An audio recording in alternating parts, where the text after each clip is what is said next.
we submit ourselves in your presence, that you minister to us.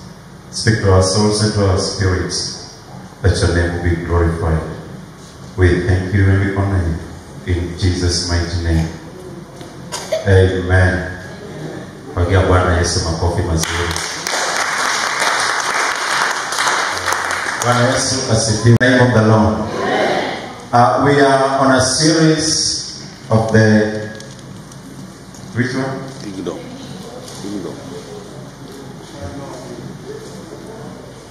We are in which series? Kingdom.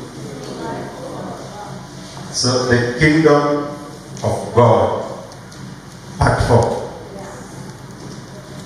Today is part 4, isn't it? So write a subtopic. But it is kingdom of God, part 4, subtopic, kingdom service. Kingdom service. Praise the name of the Lord.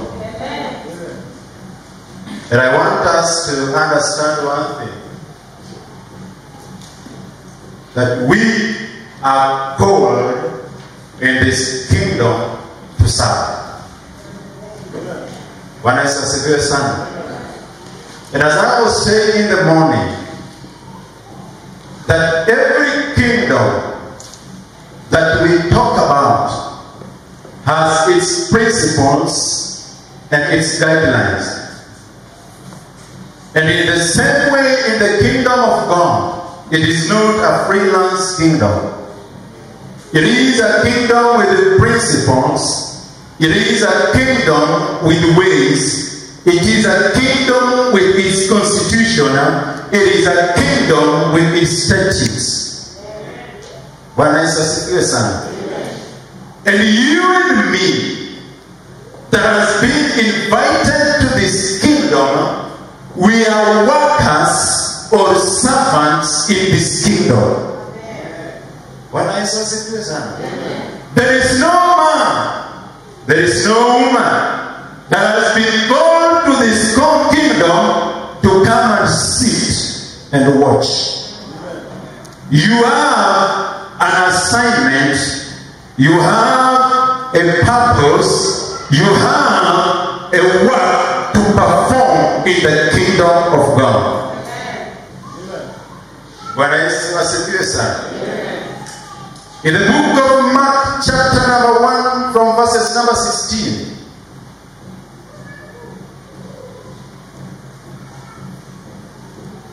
And as he walked by the Sea of Galilee, he saw Simon and Andrew his brother casting a net into the sea, for they were fishermen. 17. Then Jesus said to them, "Follow me." Let's read together. Then Jesus said to them, "Follow me, and I will make you become fishers of men." Bwana Yesu asifiwe sana. This is Jesus when he was just starting his ministry. And I don't know why Jesus moved along the riverbank so much. But the Bible says that along the riverbanks, he met these men, Simon and Andrew. These men, the Bible is so specific that they were doing something. Bwana asifiwe sana. They were fishermen. The Bible stresses that. And when Jesus met these two men, the fishermen, he says to them, "Now follow me." Praise the name of the Lord. He did not tell them to follow me and stop there. He did not tell them to follow him and do their will. He specifically told them that follow me, then I will make you.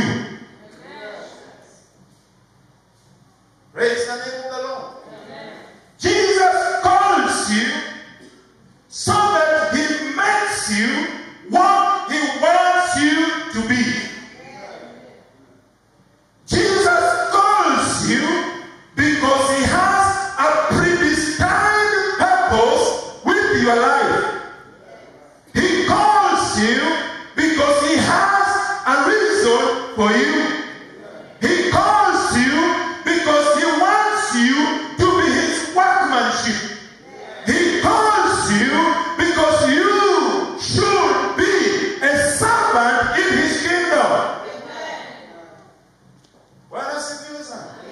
And he says, come, and I will make you fishers of men.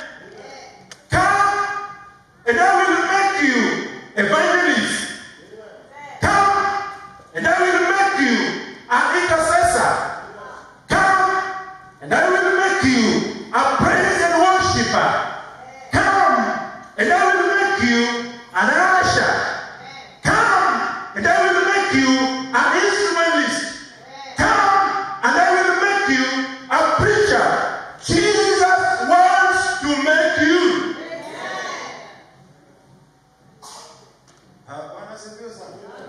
He calls you so that he can make you.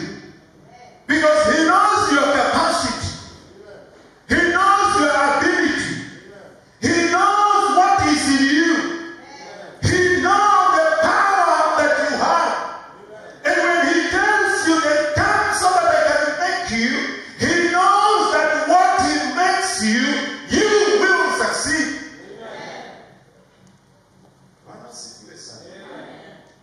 So in the kingdom of God, there is no idling.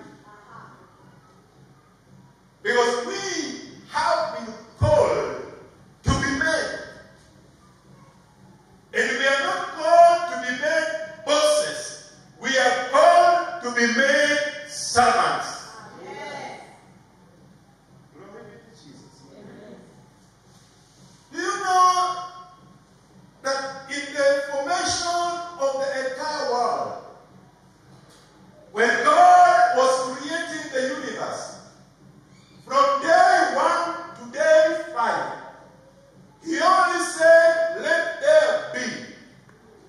But there was no purpose that he mentioned for the things that he created. But even before he made a man, he says that let us now make a man in our own image and likeness. Chapter 1, 26 Genesis. Give me the message. In our own likeness and image. It means that God in the first instance that he made you, he wanted you to display his likeness on the planet Earth. God spoke, let us make human beings in our image. Make them reflecting our nature. Praise the name of the Lord. God created you that you reflect his nature in the world. What does it mean? That when you walk, you are a reflection of the nature of God. When you speak, you are a reflection of the nature of God. When you sing, you are a reflection of the nature of God. When you preach, you are a reflection of the nature of God. In other words, God wanted you to represent him on earth.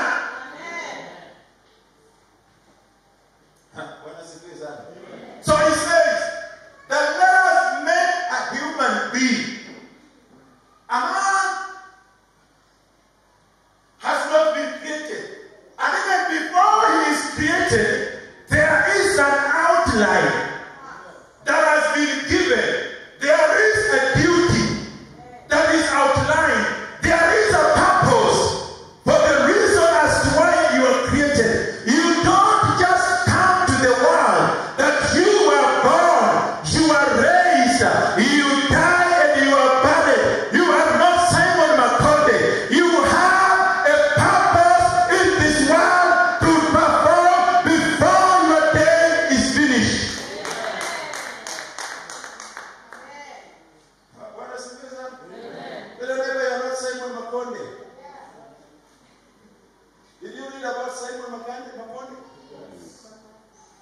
That the day one he was born. Day 2, he went to school. Day 3, he got married. Day 4, he fell sick.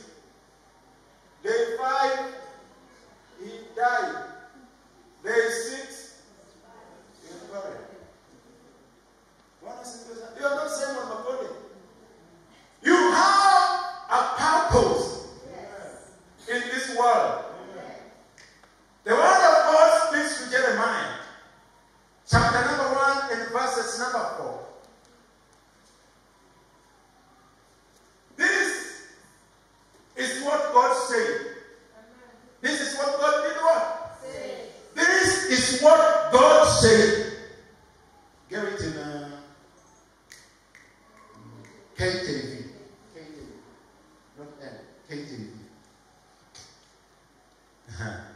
Before I formed thee in the belly, I knew thee. And before thou camest forth out of the womb, I sanctified thee, and I ordained thee a prophet unto the nations. Before I blessed thee, this is you. Before I created you, before I blessed you in your mother's womb, before you were conceived, because before they planned about your, I already knew you. I already planned for you. I already preordained you that you will be a prophet to the nations.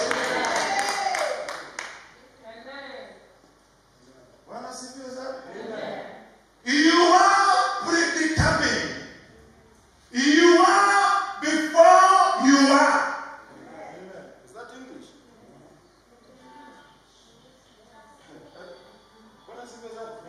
Ulikuwepo kabla hujakuwepo.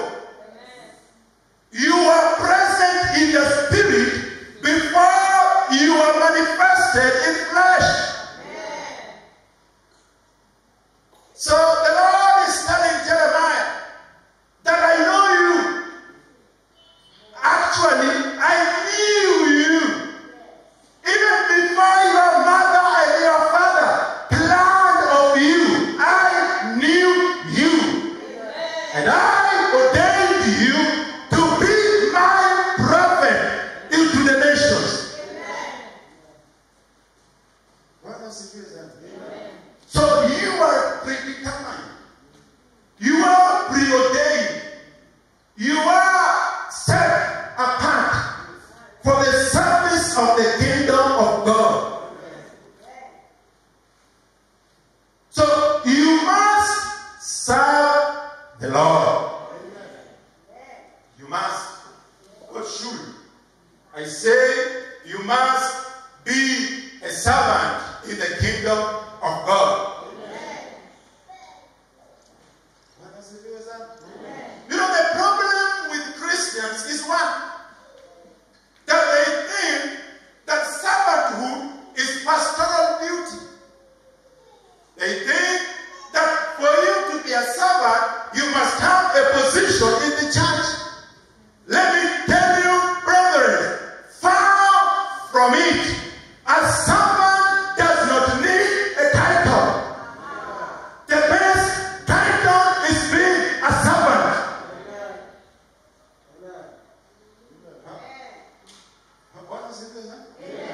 You cannot sit in the church.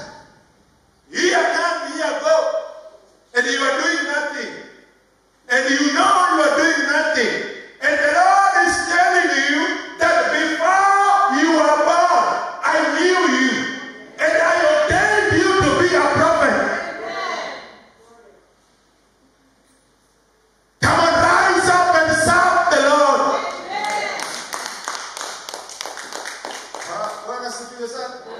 Tell the neighbor, rise up and serve the Lord.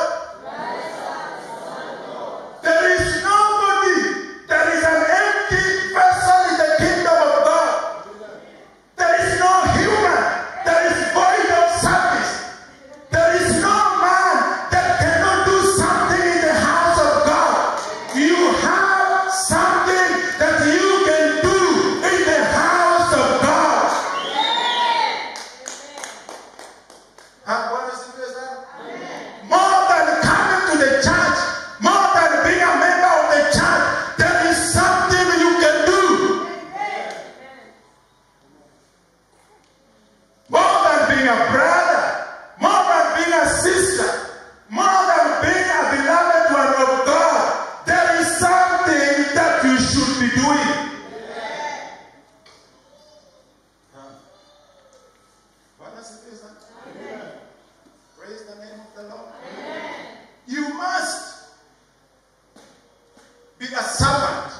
in the house of God.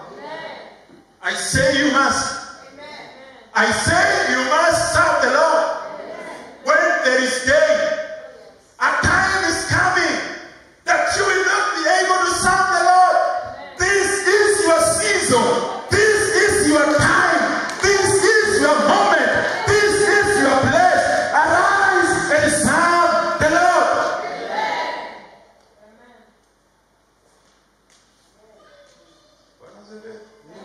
Cursed is the man that serves the Lord sparingly.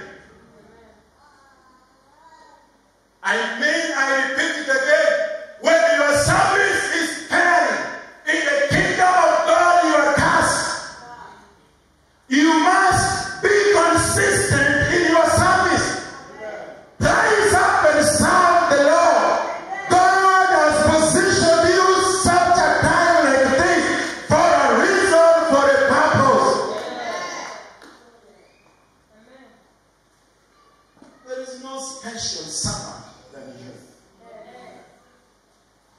There is no man that God is looking at more than you. The eyes of the Lord is upon you, waiting for you to rise up and say that, Lord, here I am. Use me as your prophet. God is waiting for you to rise up and tell him that, God, here I am. Use me as your servant. Time and season of being members in the church are over. I repeat it again, though it might not be interesting, that time and season for being members in the church are over. God is not looking for members. God is looking for servants.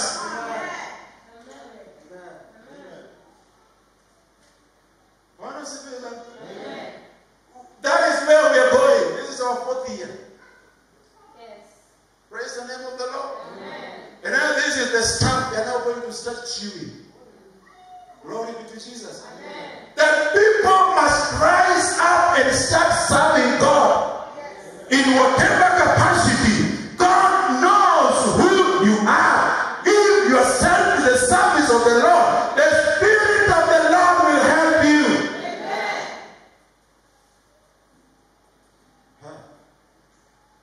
What does it feel like?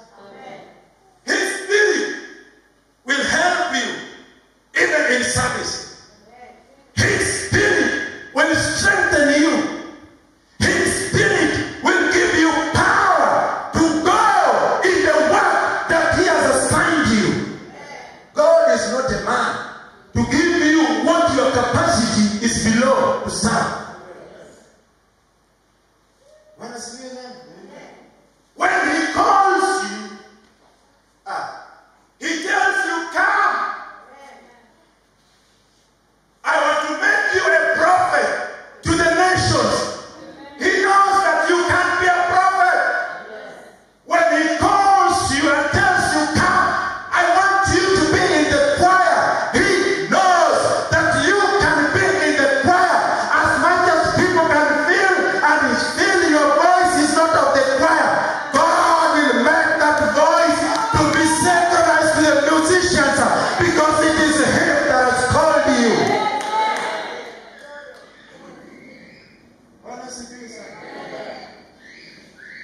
I once told you here one time, with this my voice, I went to the studio and sang. You can tell me, there's a song. Yeah, there is a song. Yeah, there is a song. A very nice one. But this happened because wherever people were seated and waiting, who will go? Who will sing? Who will be an usher? Who will be sweeping the church? Who will be slashing the compound? Who will be mopping the church? Who will be playing the drum set? Drum set is not meant for men. Drum set is meant for servants. Male or female can play this drum set because the Spirit of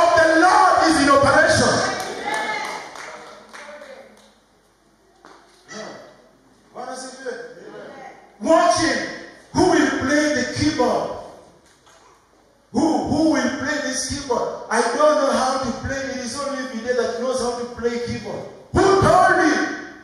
Ask your neighbor, who told you? Who told you? Come on, ask him, who told you? Who told you? You too can play that keyboard. Yes. I said you can play it to the glory of God.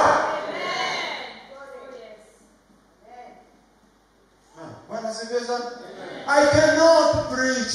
I don't know how to preach. Who told you that you can't preach? Who? And God is telling you that I want to make you a prophet to the nations. How will you be a prophet if you don't know how to preach? The Spirit of the Lord will make you to preach.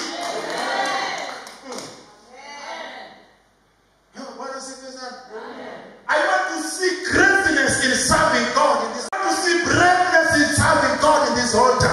I want to see the young rising up to serve the Lord. I want to see the old rising up to serve the Lord. Because it is not by power, it is not by might, it is by the Spirit of the Lord. Amen. Amen.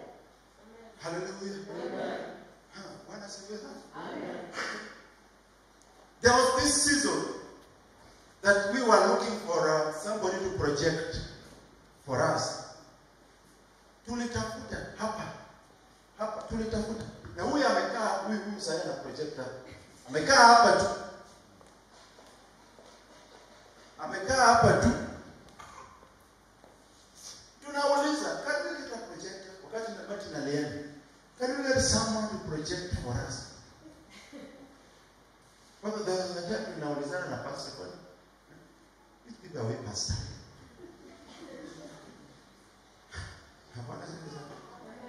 Until roho wa Bwana kaongea na huyu vile hapa.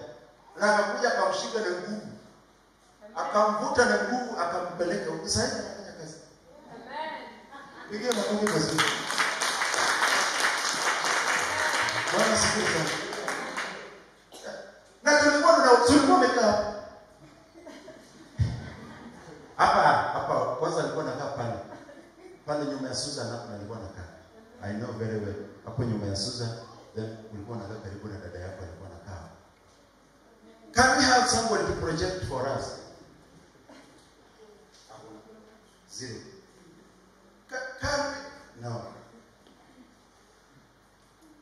Huyu akaenda kamshika mkono after service. I saw it. Nazafikiri siku I saw it. Kaenda na yeye. The following Sunday akaproject. Sasa inaenda mwaka. Mwaka na hata wewe unasema mwaka na. Tupigie makofi mazuri. What am I trying to say? That there is nobody that can do nothing in the house of God. Want to see that? I feel bad to see people coming to church and going out without being affected to the work of the kingdom of God. And God is looking for servants, not leaders. Want to see that?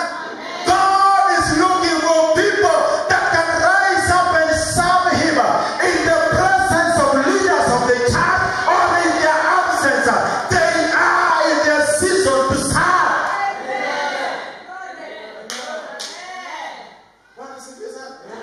The kingdom of God is service. The kingdom of God is serving. The kingdom of God is power. The kingdom of God is work. The kingdom of God is releasing yourself to the service of the saints.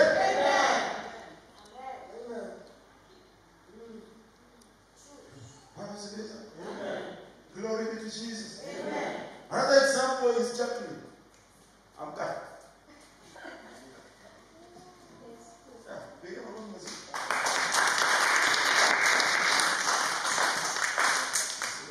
And Martin. Schoolers. And you see they are who? They are who? Now listen, they are who?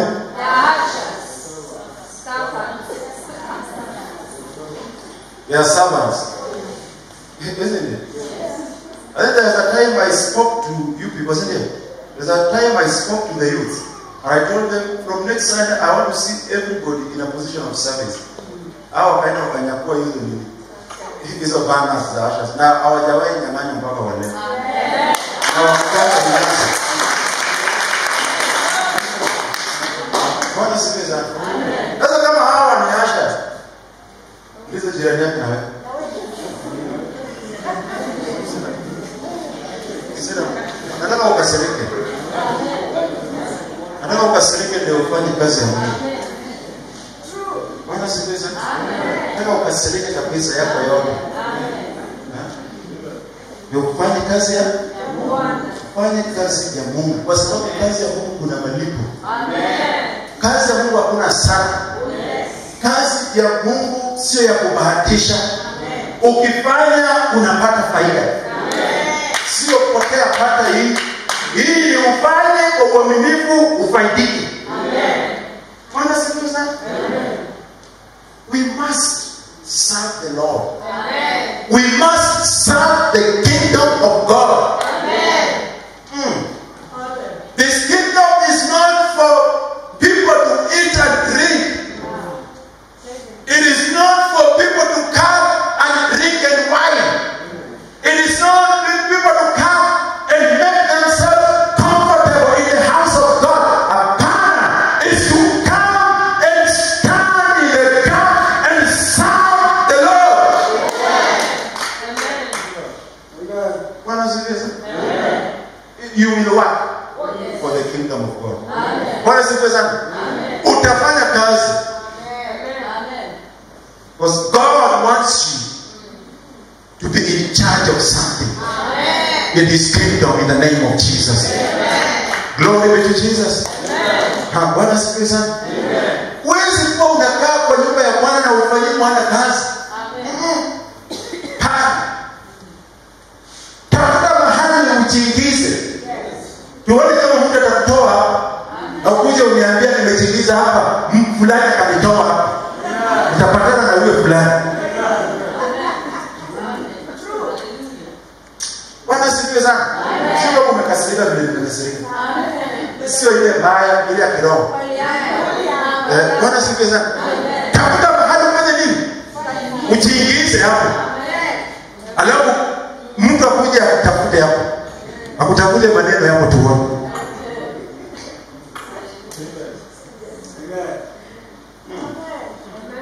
We cannot all be pastors. We cannot all be preachers. We cannot all be intercessors. We cannot all be singers. We cannot all be instrumentalists. But at least we can be something in the house of God. Amen. You can be something. You are precious in the eyes of God. You are a tool for service in the kingdom of God. You are not a waste. You ain't a waste. You are a tool in the service of the kingdom of God.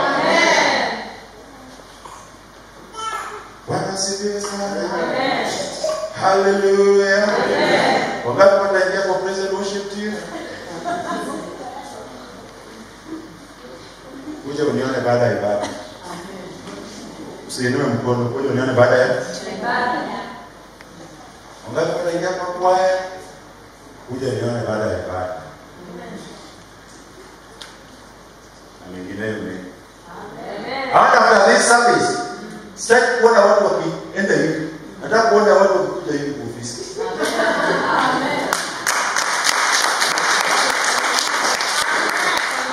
Kuja kuniambia pastor mimi nimeona. Nataka kujaribu hivi.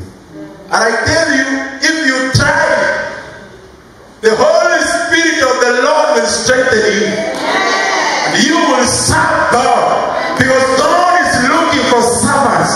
God is looking for men and women that can rise up and serve His kingdom in the name of Jesus Christ. Bwana sifiwe sana. You must serve the Lord. Hallelujah. You must do what? Serve the Lord. The first thing I say that I repeat it again, that God has made you to display His image, His likeness on this planet Earth.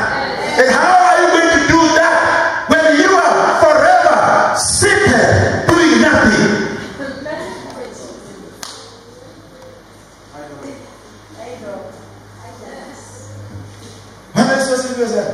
You are forever seated from January to December, na haikusumbui,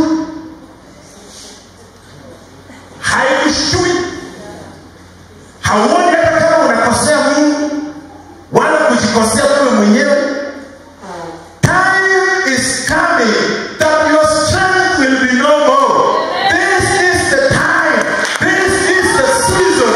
This is the place that you must rise up and serve the Lord while it is still day. Night is coming. Amen.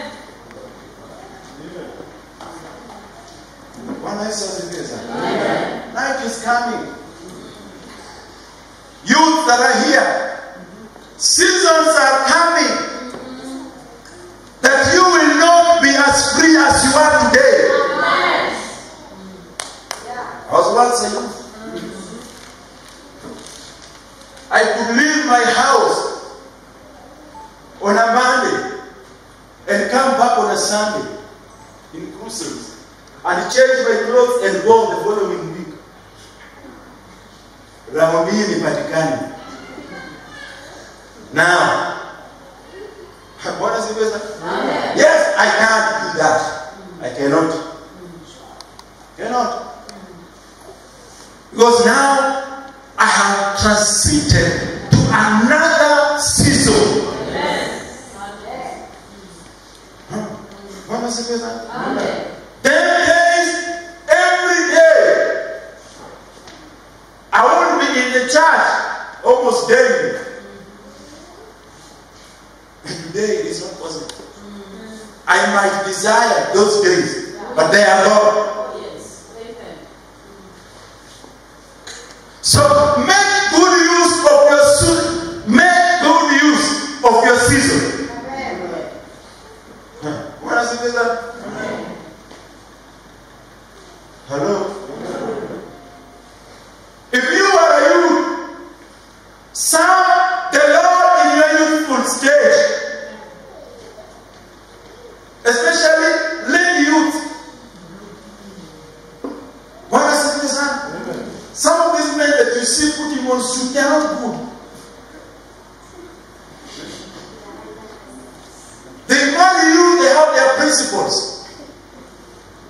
What is it, son? They give you time ya kuingia kwa nyumba, time ya kutoka. And because you are born again, you have to obey. Hakuna dhambi hapo. So this is the time that you can be in the presence of the Lord as long as you like. Amen. As long as you have an opportunity, serve the Lord.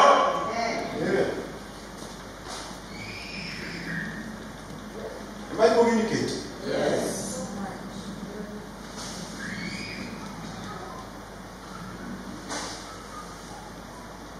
So God wants to be displayed to the world through you. Amen. God wants to be seen to the world through you. Lakini shida ni kwamba wewe ambaye Mungu anataka kujionyesha kupitia kwako, wewe nayo umekataa katikati. Ama katikati. Hadi. Bwana sifiwe. Umekataa.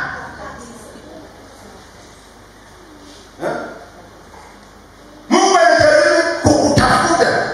You see, God is looking for you. How to hold you so that you can display Him to men. But you have refused. Better you teach. Let me demonstrate this. This is what God is trying to look for. You see, God wants you to display Him.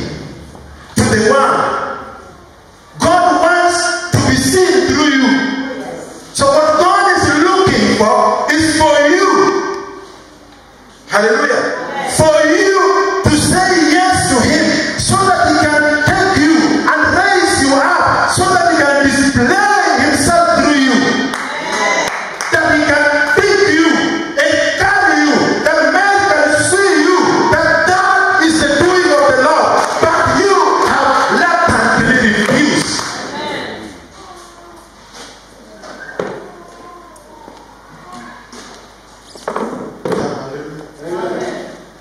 Umebaki na hizi zile za kutengeneza.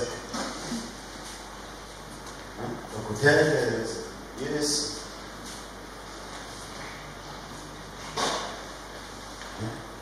Kuna the new language in town. Neema ya Bwana imetosha.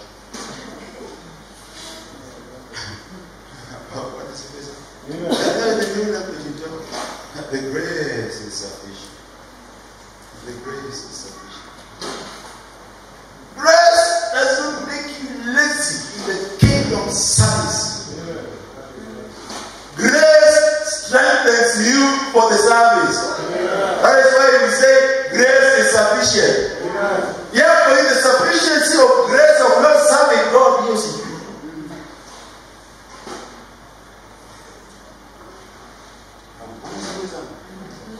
That you cannot. Let me know kuna mahali tunakupata. Tunakutafuta kwa hewa, kwa anga ya kiroho haupatikani. Haupatikani kwa injilisi. Haupatikani kwa outreach. Haupatikani kwa praise and worship. Haupatikani kwa drums. Haupatikani kwa instruments. Haupatikani kwa kupanguza kanisa. Haupatikani kwa door to door. Haupatikani kwa intercession. Haupatikani morning glory. Haupatikani kufieka tu hapa. Haupatikani kupanda hata maua kwa kombo. Haupatikani. Haupatikani wapi?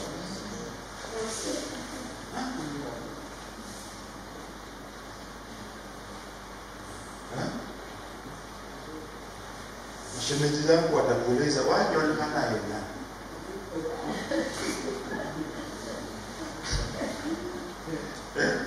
Waje hana hela. Unapatikana wapi? Hela. Uliza jirani yako hela.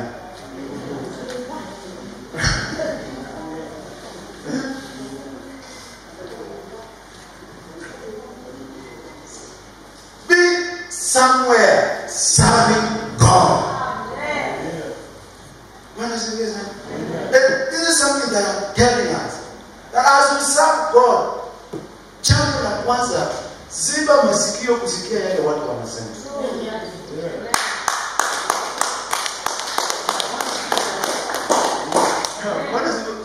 Unasikia nimesema watu? What? Ziba kwa yale wa tega sikio kwa yale Mungu ana imetosha. Waseme sauti yako haipatikani kwa keyboard. Imba. Fanya nini? Imba. Kwani iko nini? Kwani iko nini? Imba. Bwana sikiliza. Waseme umewachosha na nguo moja kwa praise and worship kwa kwaya. Vaa. Kwani iko nini? Amen. Ndio unakuja kanisa na nguo moja kila siku. Kuja. Amen. Kwani iko nini? Amen. Bwana sikiliza. Amen. But be somewhere serving the Lord. Amen. And in the line of service, God will lift you. Amen. God will do what? God, actually God must just lift you. God is not a waster of men.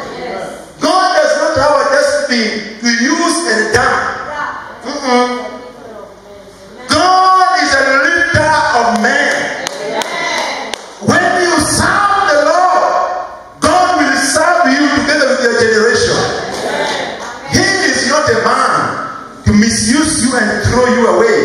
He is not a politician. He is God by himself. He's a standalone God. He does what no man can do. He intervenes in situations that people have forgotten about. He rises men and blesses them to the glory of his holy name. And people look and say, behold the blessed one of the Lord.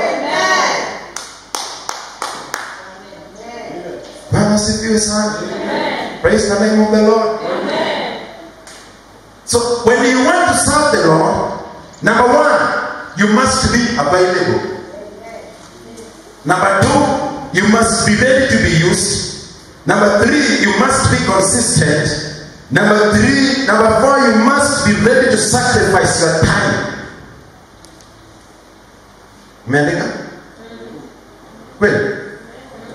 Umeandika yote? Uongo. Nimesema be available, be ready to be used, be consistent, be ready to do what? To sacrifice.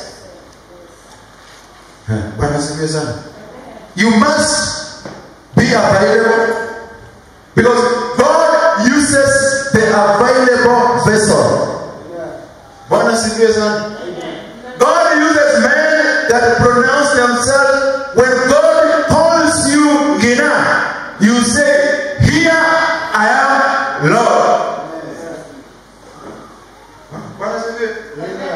When God calls you Alex, He will not find an empty seat. You say, here I am, Lord. Availability is very, very important in the service of the Lord. You must avail yourself for the service. And you must be consistent. Sio kwa vuguvugu, leo uko moto, kesho uko baridi.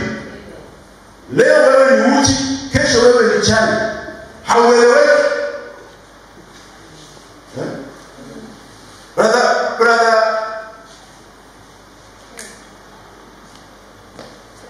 Brother Fred akitangaza watu wa join choir, unajipeleka huko. Wiki ya kwanza unaenda practice, wiki ya pili unaenda practice, wiki ya tatu haupatikani. Vugu wewe. Inuka, ukuwe consistent in God's service. Bwana sifiwe sana. Wewe unajua kwa nini hao watu hapa kuna waimbaji, hapa kuna waimbaji wengi sana. Unajua kwa nini hawaungani na either choir au praise and worship? Inconsistency. Hakuna kitu kuna. Kila ya kwanza naweza wao wanakutana lini? Eti Wednesday na Friday. Yes. Unamaliza kama nguvu yako kwanza imeisha. Yes. Hapana sasa. Yes. Sasa kama uwezi nani anaweza? Kwaya, nanaga sana. Saturday is a 11. Hiyo Saturday ndio siku yangu ya kukua. Ama hiyo ndio siku ya kukaa na familia yangu. Hiyo siwezi. Nenyewe huwezi kwa sababu umekataa kudua sacrifice. Serving God needs one to sacrifice his time. Unajinyima. Habari sasa. Unafanya nini? Unajinyima time. Wakati watu wamekaa wana watch TV huko hapa.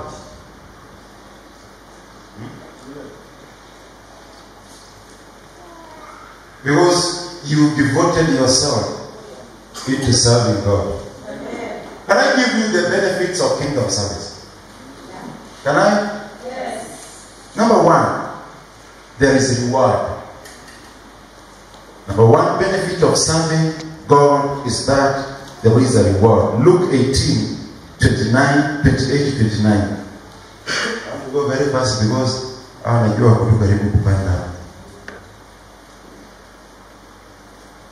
Luke 18, 28.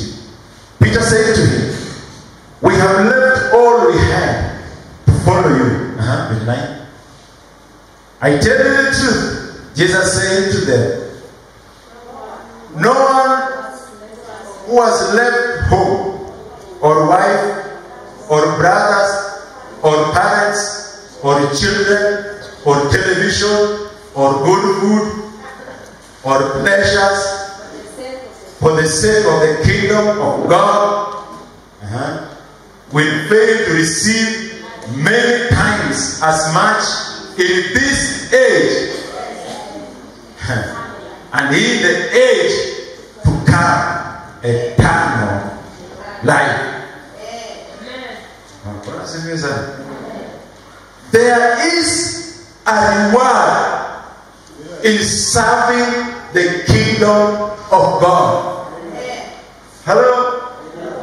Jesus tells Peter that I tell you that whoever will leave his wife, his husband, his mother, father, children, food, committee meetings, family gatherings,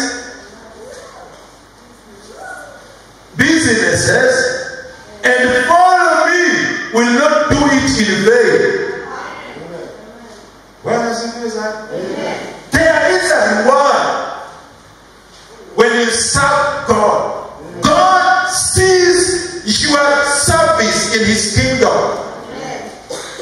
God watches as you serve him. God looks at the heart that you carry in his service.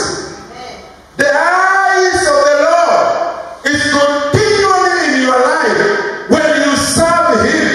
And Jesus says that when you serve him fervently like that, you will be rewarded this time and the days to come. In other words, you will be assured of eternal life.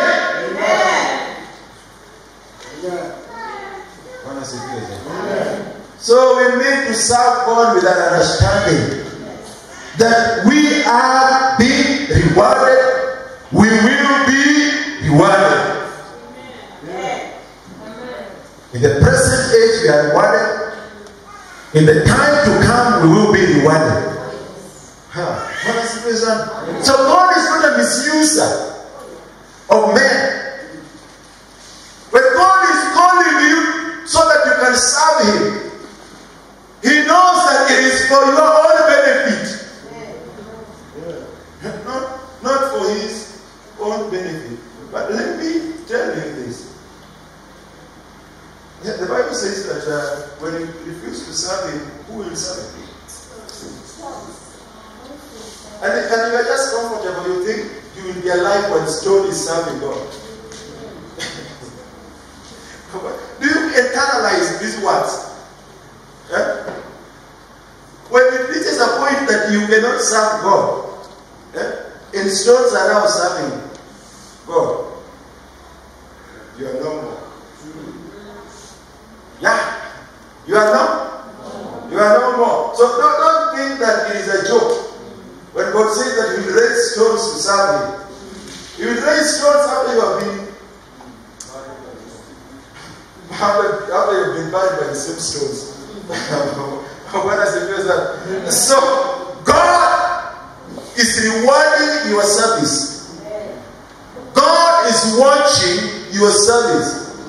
It may seem so minimal in the eyes of men.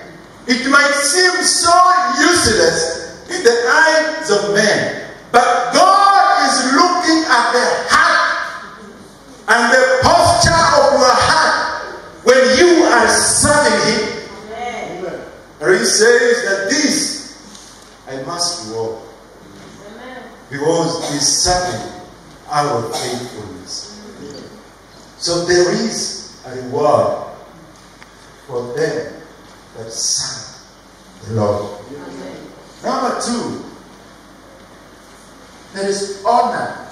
service. That is what? John chapter number 12, verses number 26. John 12, 26. Whoever serves me must follow me. And where I am, my servant also will be. My Father will honor the one who does what? Serves me.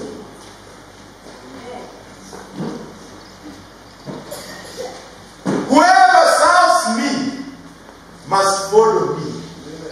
And where I am, him who serves me will also be there. And my Father, that is God, will honor the one who serves me. God will honor you when you serve him. You will rule together with Jesus when you decide to serve him. And where Jesus is, you will be there. Hallelujah. You know, we are spirit beings. You need to understand this. As much as the flesh is here, we are spirit beings. We are together with Jesus because we are serving him. And because we are serving him, where Jesus is, there we are also present. There is honor in serving God. There is dignity in serving God. There is pleasure in serving God. God introduces you to places and to persons that you never have met when you serve him.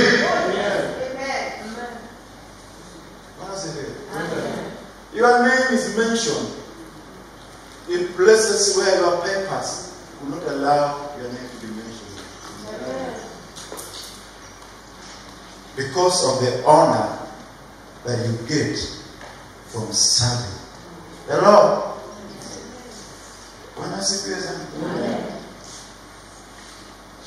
People will talk good of you until you wonder what you have done to them.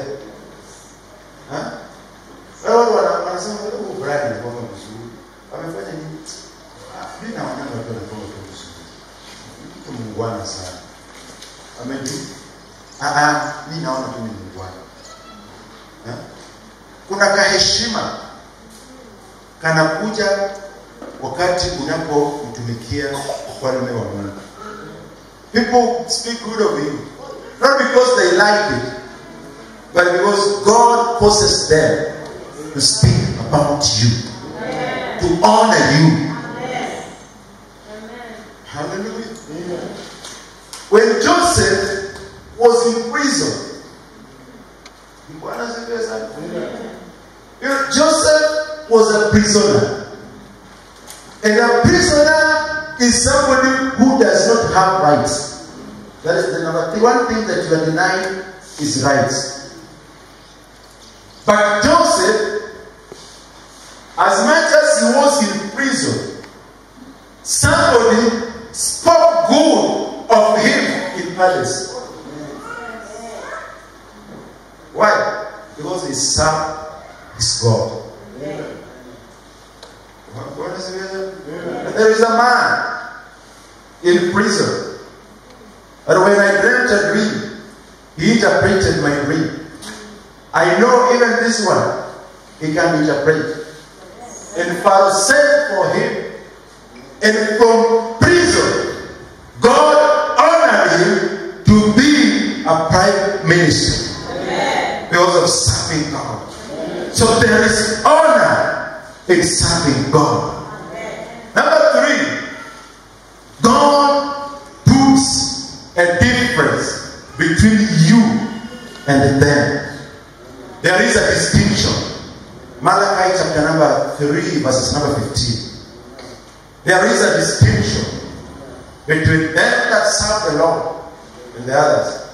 But now we call arrogant blessed. Certainly the people do as a person.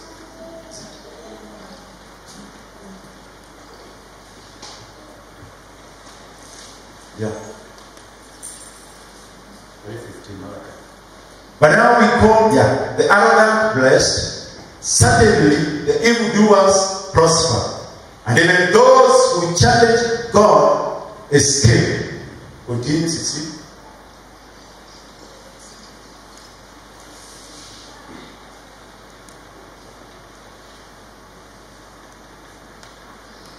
You got it? You see how? Then those who feared the Lord talked with each other, listened and heard. A scroll of remembrance was written in his presence concerning those who feared the Lord and honor his name. What does it mean? There is a remembrance book.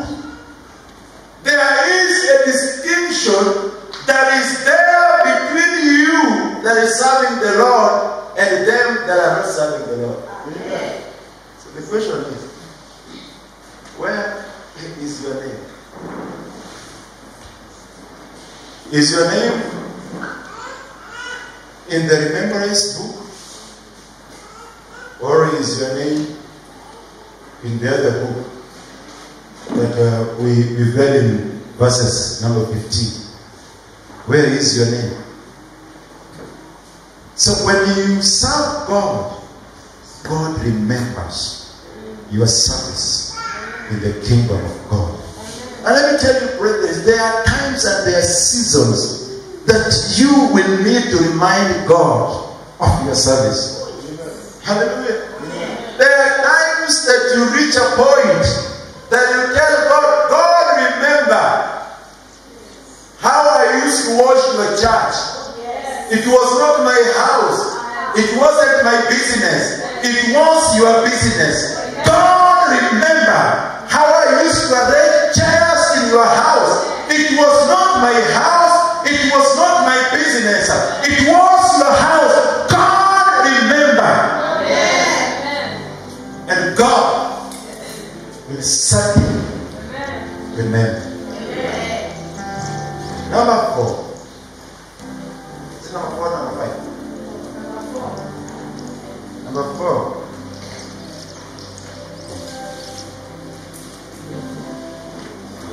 Number 4. There is divine protection and preservation. Psalms number 37:25.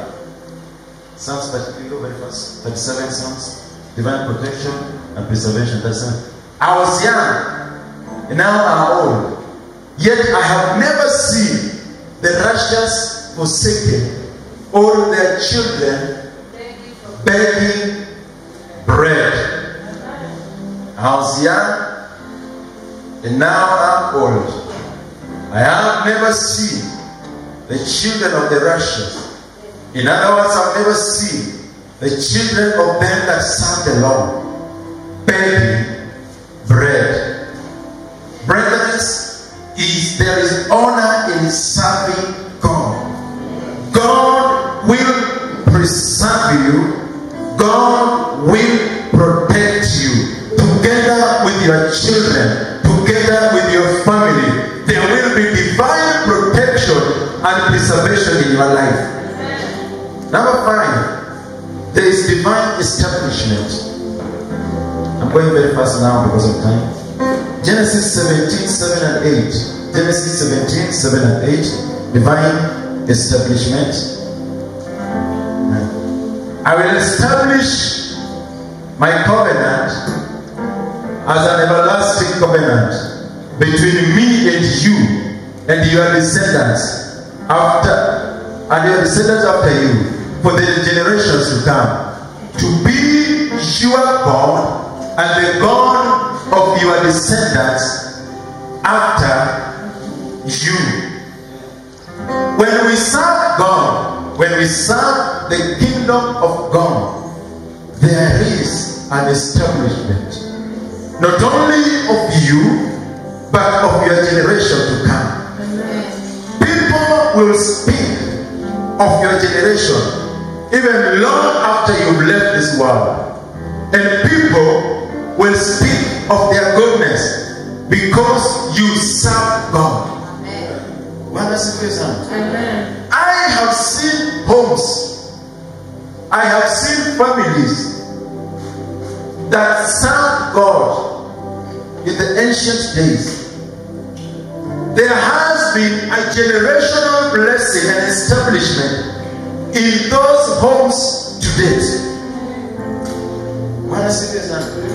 Go check even in your neighborhood at home, in the rural. Maboma ambao walikaribisha Ukristo mwanzo, wacha hata wokovu, Ukristo tu mwanzo, wenye walikaribisha Catholic, Anglican, PEFA, PCA, those ancient churches. If you pass by, people will tell you how your babu yao alipeana shamba ya Catholic ya kwanza kwa hii area. Their generation is blessed because they serve God. Their generation after generation, there is a generational pattern of blessings in that family.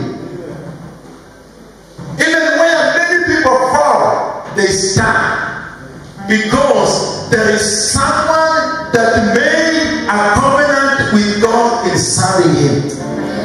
So we are not just serving God for our own posterity, but we are serving God even for our generation's establishment. But even long when you are gone, people can speak of you. Huyu ni mjukuu wa yule mwombezi alikuwa anaitwa Gina. Huyu anatoka kwa familia ya mama mwingine tulikuwa tunasikia alikuwa ameokoka kwa hii kijiji. Amen. So there is a generational establishment when you serve God. So brethren, we need to serve God. So the time is over. But we need to serve God. We need to serve God. Can I have 5 more of your minutes?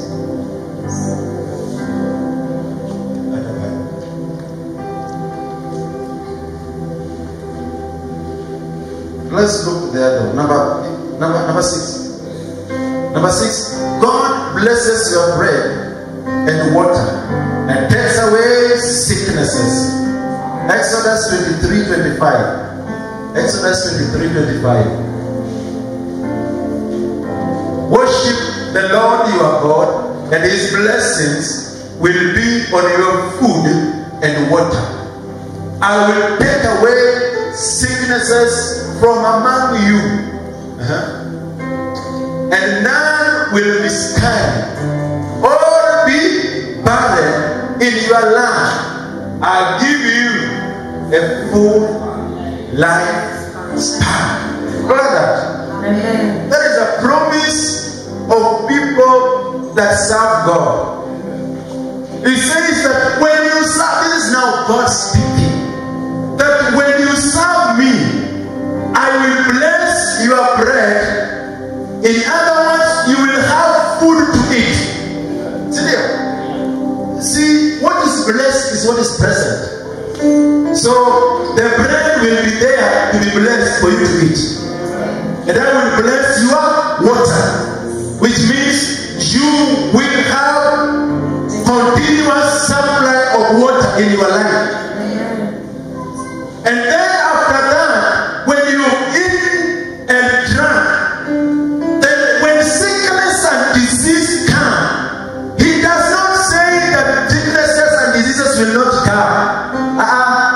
He says that when sickness and disease come, I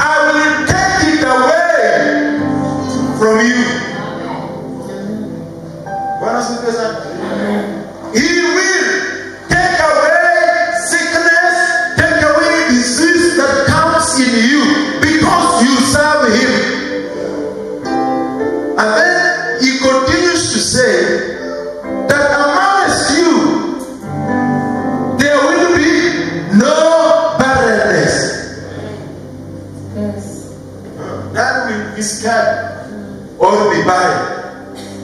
Hakuna yule ambaye ataafya mimba. These are basic things that happen. Yeah, they happen. And you see that when you serve me, None in your family or the generation will be scared. none will be barren. Wanasikiza? Hata wakijaribu kupanga uzazi watakuwa na sana kwa sababu Bwana amewabariki. Hallelujah.